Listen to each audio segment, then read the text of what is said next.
Welcome to Biztech Startup Show, where we feature startup companies across industries as they build and scale their businesses. Now, today's featured company is ACKTEC, an education technology SaaS company from Singapore that helps business digitize their learning and development content through the usage of immersive learning. Now, to tell us more about ACKTEC, we have Ryan Ho. He is the co-founder and CEO of ACKTEC. Ryan, welcome to the show. Hi, Brian. Hi, everyone. I'm Raven from ACKTEC, the CEO and founder of ACKTEC. ACKTEC stands for the acronym, by the way. It's called Automating Content Knowledge for Training, Education, and Commerce. Can we start by telling us what ACKTEC does and what inspired you to start this business?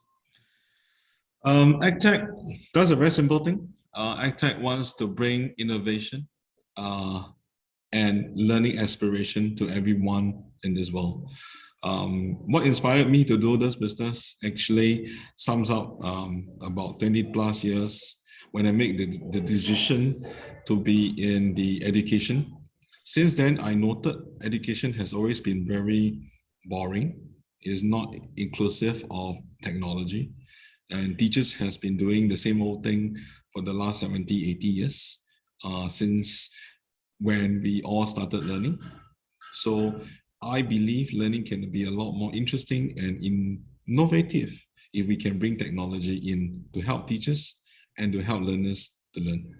Okay, so you have both markets, right? So you have the education market as well as the corporate market, correct? Yes. So give us a perspective of some of your product and services offerings, starting with your learning management system. Okay. Our first product came from this product called ACKTEC Learn. ACKTEC Learn is, we believe, to be the leading innovation because it brings forth immersive content sitting on a mobile phone without crashing it.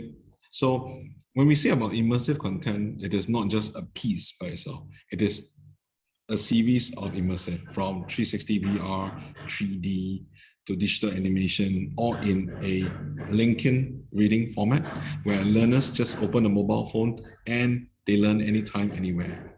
And why we think that kind of product is useful?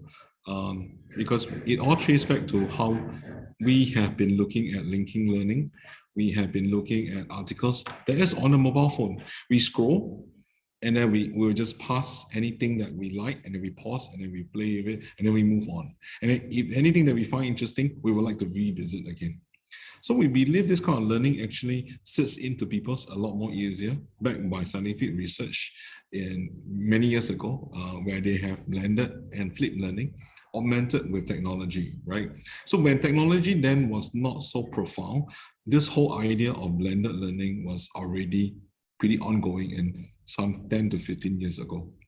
So we believe if ever anyone who needs to learn should be anytime, anywhere, and the learning content should not be just restricted to video or text. It should be restricted also to a group of 3D, VR, where people can touch and feel, rotate, and have a sense of what they're looking at, augmented with video, augmented with chatbots to discuss with them. This forms what we call self-directed learning. And we believe, and it's already a trend, that more and more people are getting used to this style of learning, right? I look at my kids who are 15 and 16 and even 13, right? They learn a ton of things through the mobile phone. And actually they learn a lot of things by researching on their own, and then they just discuss with their teachers. So it is kind of learning the future. I would say yes. Companies are looking at it, they're evolving. Corporates are very adaptable to this and accelerated by COVID. However, Schoolhouse, because of investments, because of deep-rooted structure, we do see a slow adoption. Yeah, but they're trying. Okay, so I want to talk about learning a little bit more because this is something that you've brought up in terms of blended learning. Now, so when you started in 2015, obviously the whole blended learning model, while it's been around for a long time, was not really heavily adopted. I mean, you would find that a lot of corporates and schools are still in the traditional workshop model. Yep. But then that's changed a lot. I mean, obviously for companies like yourself, this pandemic has been an accelerator for growth because suddenly some universities, for example, had to go to a pure online learning model and moved completely away from a largely physical learning model. Pandemic has helped and accelerated the idea, but I do see there are a small group of people still hoping that they can go back to offline. Okay. And I must admit, in my early days in 2015, when I talk about blended learning, I would say only 5 to 10% of the people heard about it. And the rest of the 90 people will tell me, Raven, it's good. I like innovative ideas, but I think we are fine. I think we are good to stay on. Yeah. So as I was just highlighting to you, I got my first deal in 2016, right? First deal, right? And it's from an aviation industry. And why aviation is because aviation tend to be a lot more forward than most industry. Okay. And they already started thinking about that to help them cut down costs and improve productivity. Okay, and that's a big thing. When you're selling to corporates, it's about cutting costs and improving productivity to justify the ROI on an investment. Now, do you, and so I want to ask you then, since you said aviation, which are the key sectors that you focus on in terms of your solution? You just said, so obviously transportation is one of them. How do people in the transportation sector use your solution? So why transportation is actually a lot more sensible now? Because there's a lot of physical knowledge to acquire, right? First, either the technical knowledge or either the use how and know-how of the equipment, or even how to operate in certain environment, the rules and regulation.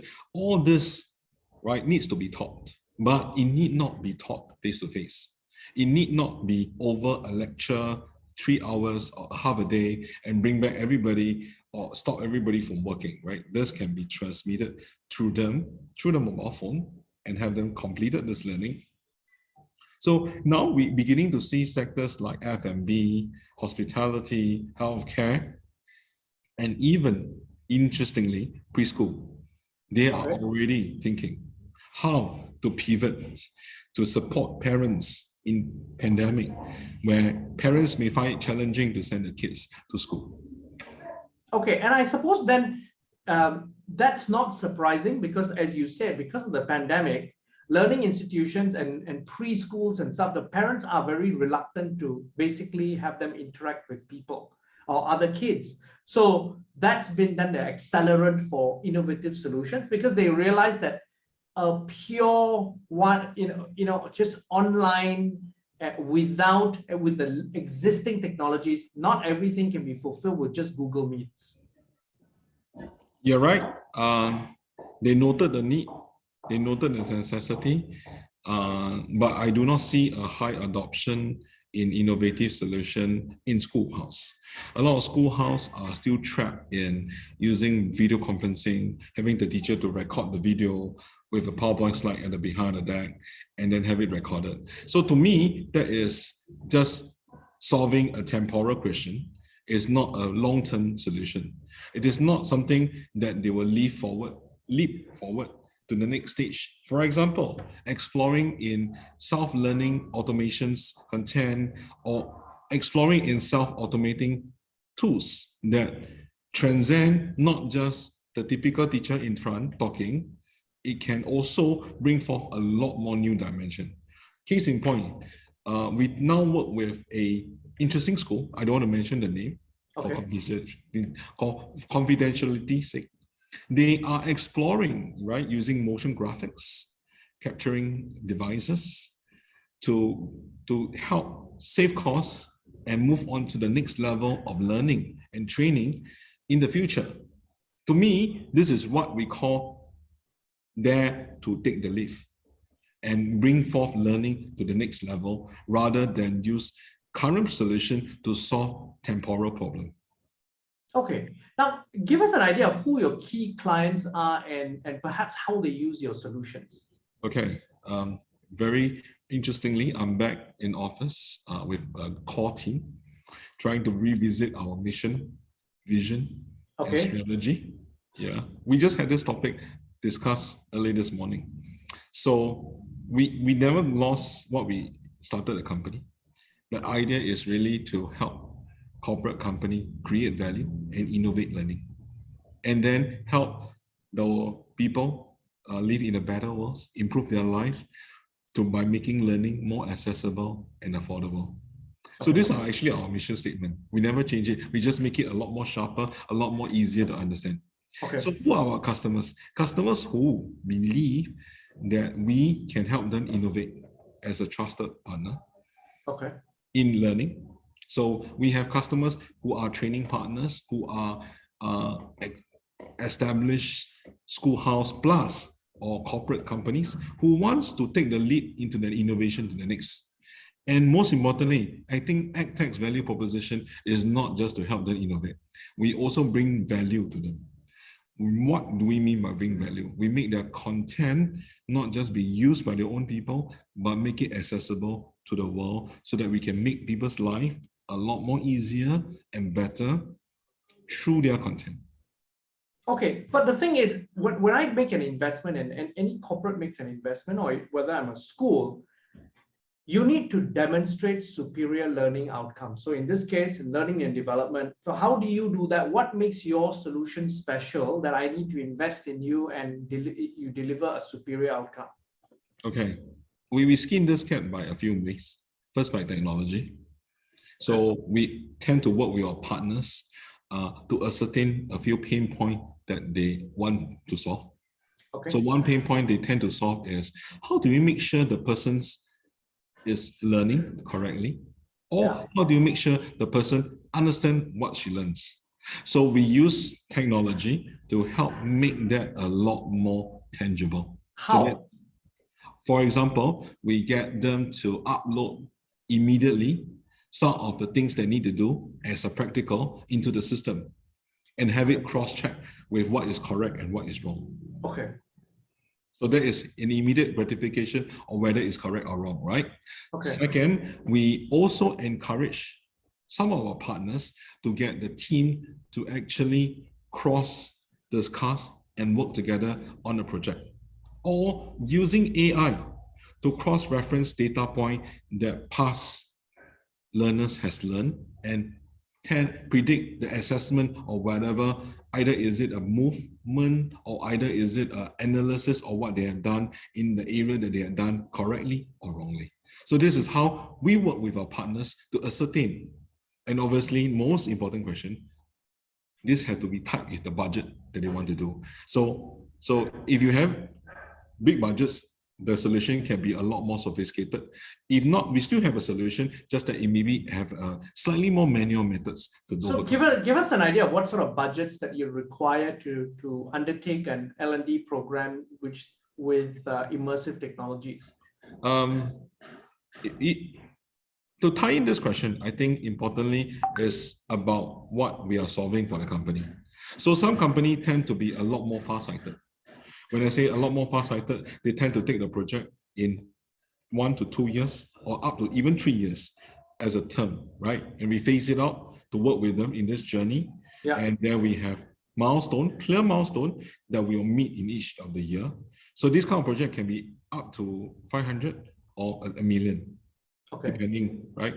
So some companies, they tend to take a more adventurous, but yet more scalable project. And then they tend to take it in a more bite size. So you're looking at a project of 10 to 20,000 per assignment. But with a value proposition of retaining of continuation. Okay, now upskilling and reskilling of the workforce is really very key for organizations to stay relevant.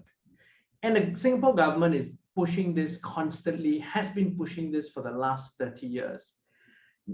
However, on a company level, particularly at an SME level, do you think there's enough sufficient awareness of the need to do this? And is there a willingness then to invest in it? Because there are, after all, a lot of government programs to help companies invest in this sort of learning outcomes and I solutions? really like your question, Ryan. I really love this question. Why do I love this question? It's a very real question, very real. At this very juncture, there are different companies at different tier, right? Yeah. There are some companies who are more richer in resource and reserve, and they tend to string back, but they have budget and they are far-sighted. They have budget catered for future growth and value creation.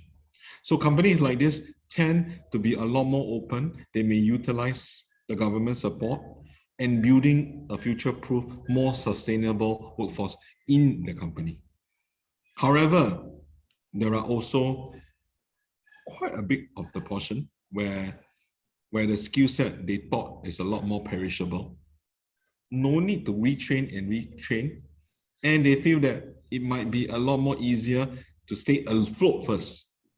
So even if there is support, they might not want to utilize. But those are, Raven, that's a very pertinent thing at this point of time, because some industries are hit so badly by the pandemic, they are not going to invest. Some schools, for example, so learning institutions, you can say, oh, I'm hit so badly that, some of the parents don't want to pay full fees, they want discount and all that. I cannot afford because I have an overhead. In the transportation sector, because you've got a lot of airlines, you have a number of airlines as your clients, they've been terribly impacted by COVID. So they can't invest in these sort of technologies in the foreseeable 12 months or 24 months. So those are, I think, some of the very real issues then. People tend to look at training and development or learning and development. So they call it training, but it's learning and development. I think an MNC would probably see it as they understand that, and I can tell you that 20 years ago, 25 years ago, people like HP, Dell, IBM, and all were already using online learning and bite-sized learning and all that. This is nothing new in terms of companies like that. They've just gone to the next level. I think from a learning perspective, I think even in the 90s, if you are a graduate employee, I think you had to do like 50 hours a week or something, 50 hours a year or something of online training. I mean, it's a thing. So it's quite sad sometimes to see that a lot of companies are not even thinking about upskilling their own workforce unless it's paid for by the government. Totally agree. Unfortunately, the workforce in Singapore, and not just in Singapore, so we are an ASEAN company. We have offices outside of Singapore, Malaysia, Thailand, Vietnam, and Indonesia. We see facets of company of different medium size. I would say the more slightly higher medium size in the south, 800 to a 2,000 staff employee will tend to invest because they know there's longevity in the business. They have seen it and been there in times or bad times, and they all know in bad times you just have to do one thing: conserve your force, train, so that when the reopening, there's a pocket and big pockets in opportunity where you can recapture back this market. So only companies who have this foresight and understand how to create value during these times will reinvest money in this area. And what we do, we actually want to partner with companies, whether they want or not. So long we believe the content benefits people's life, we can always do something and work with them on it. And this is what ACKTEC's mission and vision is about. And so you've just raised a round of funding. You've just raised, I think, $1 million in terms of funding. Yes. What is that going to be deployed? How is that going to be deployed? And what are your plans for ACKTEC in the next 24 months? ACKTEC is the money that we raised was intended for our China expansion. Okay. And then the money that we raised was really to position ourselves through Sino and China combination as a powerhouse for ASEAN region. So in the next 24 months, ACKTEC is positioned to be a thought leadership, to provide innovative and learning capability for everyone in Southeast Asia.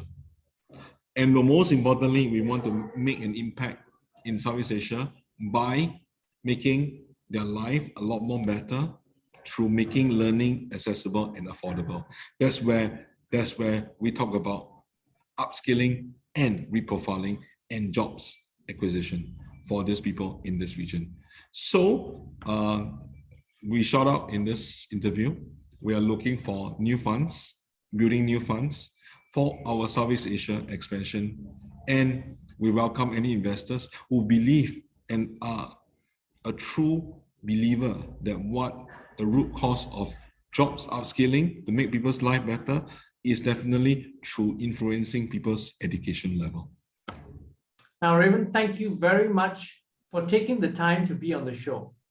Thank you so much, Brian. Thank you so much. Now, we've been speaking to Raven Ho, co-founder and CEO of ACKTEC. I'm Brian Fernandez on Biztech's Startup Show. This video will be on our Facebook and LinkedIn sites, as well as our website, www.biztech.asia. Please like and subscribe our various platforms. Thanks for tuning in.